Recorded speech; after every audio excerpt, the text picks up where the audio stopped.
بەناوی خوای بەخشندەی میهرەبان سڵاوتان لێبێ بەڕێزان باز لە جیاوازی نرخی کارەبا دەکەین لە نێوان هەرێم و عێراقدا. دیارە لەم کابینی لە کابینەی شەشەم نرخی کارەبا زیاد کرا بە جۆرێک لە 2021 کارەبای ماڵان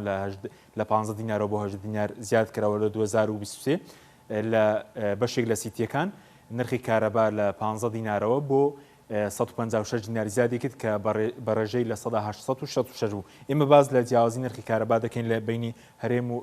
عێراق کە هەندێک جار نرخی کارەبا لە هەرێم سێوەندەی نرخی کارەبایە لە عێراق باز لە وردەکارێکی دەکەین. ئەگەر سەرتا باز لە خشتەی وەزارەتی کارەبای هەرێم بکەین بۆ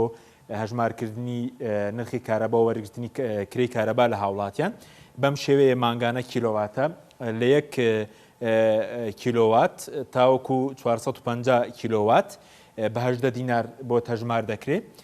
لە 451 کیلۆوات بۆ 900 کیلۆوات بە 24 دینار بۆ هەژمار دەکرێت، لە 901 تاوەکو 1500 بە 42 دینار بۆ هەژمار دەکرێت، لە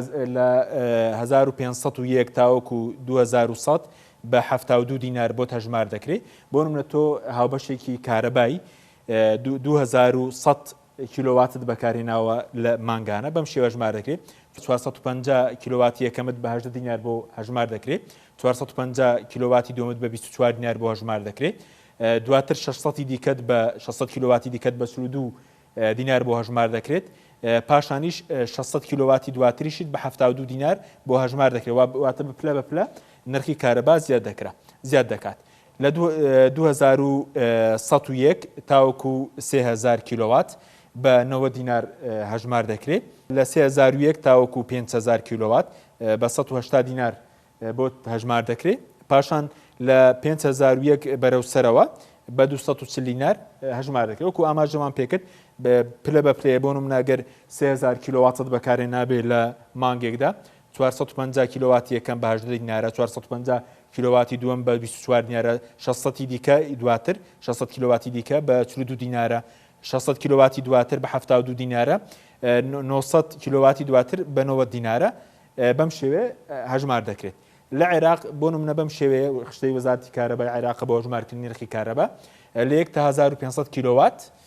بە 10 دینار بۆ هەژمار دەکرێت، لە 1501 تاوەکو 3000 کیلۆوات بە 35 دینار بۆ هەژمار دەکرێت، لە 3001 تاوەکو 4000 کیلۆوات بە 80 دینار بۆ هەژمار دەکرێت، لە 4001 کیلۆوات بەرەو سەرەوە بە 120 دینار بۆ هەژمار دەکرێت. بۆ تۆ ماڵێکی لە عێراق 4000 کیلۆواتت بەکارهێناوە، لە 1 کیلۆوات 1500 کیلۆوات 1500 کیلۆواتی یەکەمت بە 10 دینار بۆ هەژمار دەکرێت، 1500 کیلۆواتی دووەم بە 35، پاشان 1000 دیکەش بە 80 دینار بۆ هەژمار دەکرێت. بەم شێوە هەژمار دەکرێت. دەبین کە جیاوازێکە زۆرە لە هەرێم لێک کیلۆوات تاوەکو 450 کیلۆوات بە 18 دینارە، بەڵام لە عێراق لە 1 کیلۆوات تا 1500 کیلۆوات بە 10 دینارە. بە نمونەیەک بینەوە بۆی کە ڕوونتر بێ جیاوازی نرخی کارەبا لە بینی هەرێم و عێراق مانگانە بۆ نمونە ماڵێک 1300 کیلۆواتی بەکارهێناوە، لە عێراق 13000 دینار دەدا، واتە کیلۆواتەکە زەربی 10 دینارەکە دەکا 13000 دینار دەدا. هەمان ماڵ لە هەرێم کە 1300 کیلۆواتی بەکارهێناوە 35700 دینار دەبێ بدات بە وەزارەتی کارەبا. بەمان شێوە ماڵێک 1500 کیلۆواتی بەکارهێنابێت لە عێراق 15000 دینار دەدا بە وەزارەتی کارەبا، بەڵام لە هەرێم هەمان ماڵ 1500 کیلۆواتی بەکارهێناوە 44100 دینار دەدات بە وەزارەتی کارەبا کە لە هەندێک حاڵەتدا بۆ نمونە لێرە نزیکەی سێ ئەوەندەی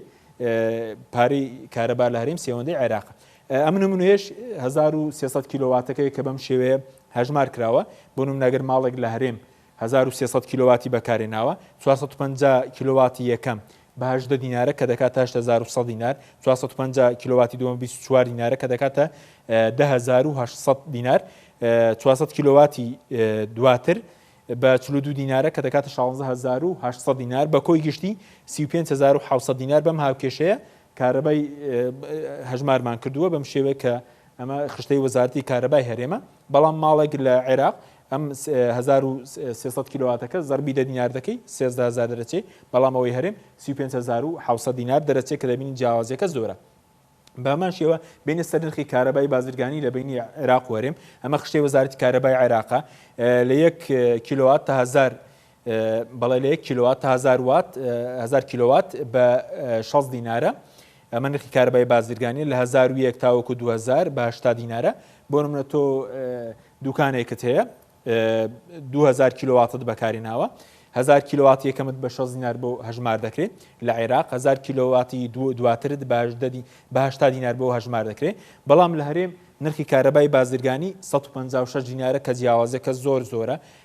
لە عێراق بەرزترین نرخی کارەبای بازرگانی 120 دینارە بەڵام لە هەرێم 156 دینارە کە ئێستا بۆ بڵێن لە ناو بازار و بۆ بواری بازرگانی هەروە لە بەشێک لە سیتیەکانیش هەر ئەم پەیڕەو دەکرێت نرخی کارەبای بازرگانی کە لەسەر هاوڵاتیان کارەباکە گران کرابوو بەڵێ ئەگەر نمونەیەک بێنینەوە بۆ نمونە دوکانێکی ساردەمەنیە لە 4000 کیلوواتی بەکارهێناوە لە عێراق دەبێت 380,000 دینار بدات بەڵام لە هەرێم دەبێت 624,000 دینار بدات کە نزیکەی دوو ئەوەندەی نرخی کارەبایە بەراورد بە عێراق بەڵێ کە بینتان جیاوازی نرخی کارەبا بوو لە بینی هەرێم و عێراق کە نرخی کارەبا لە هەرێم زۆر زیاترە بەخوای گەورەتان سپێرین خواتان لەگەڵ